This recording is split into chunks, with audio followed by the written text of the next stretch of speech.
ఒంగోలు గిత్త ప్రపంచాన్ని ఎలా జయించింది మరియు బ్రెజిల్ వరకు ఆ జాతి ఎలా విస్తరించింది? హలో ఫ్రెండ్స్, మీరు చూస్తున్నారు Ongole express channel. Like, share, subscribe. సరే, టాపిక్లోకి వెళ్దాం. మన ఆంధ్రప్రదేశ్లోని ఒంగోలు పేరు వినగానే చాలామందికి ముందుగా గుర్తు వచ్చేది ఒంగోలు గిత్త.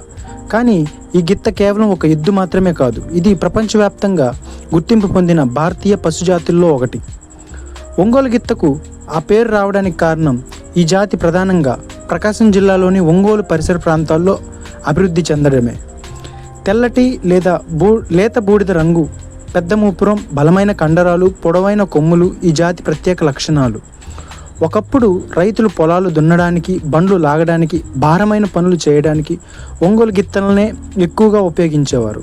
ఇవి ఎండలను తట్టుకునే శక్తి, వ్యాధులను ఎదుర్కొనే సామర్థ్యం, ఎక్కువసేపు అలసిపోకుండా పనిచేసే గుణం వల్ల రైతులకు ఎంతో ఉపయోగపడ్డాయి. బ్రిటిష్ పాలన కాలంలోనే విదేశీయులు ఈ జాతి ప్రత్యేకతను గుర్తించారు. ఆ తర్వాత ఒంగోలు గిత్తలను బ్రెజిల్, అమెరికా, మెక్సికో, ఆస్ట్రేలియా వంటి అనేక దేశాలకు ఎగుమతి చేశారు. ముఖ్యంగా బ్రెజిల్లో ఈ జాతిలో అభివృద్ధి చెందిన నెలోర్ పశుజాతి నేడు అక్కడ అత్యంత విస్తృతంగా పెంచబడుతున్న పశువుల్లో ఒకటి. ప్రపంచంలో అతిపెద్ద పశు పరిశ్రమల్లో ఒకటైన బ్రెజిల్లో ఒంగోలు గిత్త వారసత్వం ఇప్పటికీ కనిపిస్తుంది.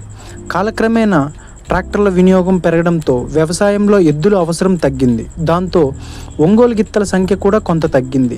అయినప్పటికీ ఈ అరుదైన జాతిని సంరక్షించేందుకు రైతులు, పశుసంవర్ధక శాఖ, పరిశోధనా సంస్థలు కృషి చేస్తున్నాయి.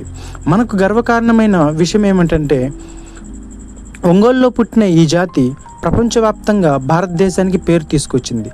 ఇది కేవలం ఒక పశువు కాదు, మన రైతు సంస్కృతికి, మన తెలుగు నేల గొప్పతనానికి ప్రతీక. ఈ వీడియో మీకు నచ్చితే తప్పకుండా ఒక లైక్ చేయండి, కామెంట్ చేయండి. ఇలాంటి చరిత్ర తెలియని నిజాల గురించి తెలుసుకోవాలన్న ఆసక్తికరమైన కథనాల కోసం ఇప్పుడే నా ఛానల్ సబ్స్క్రైబ్ చేయండి, Ongole express channel. Thank you.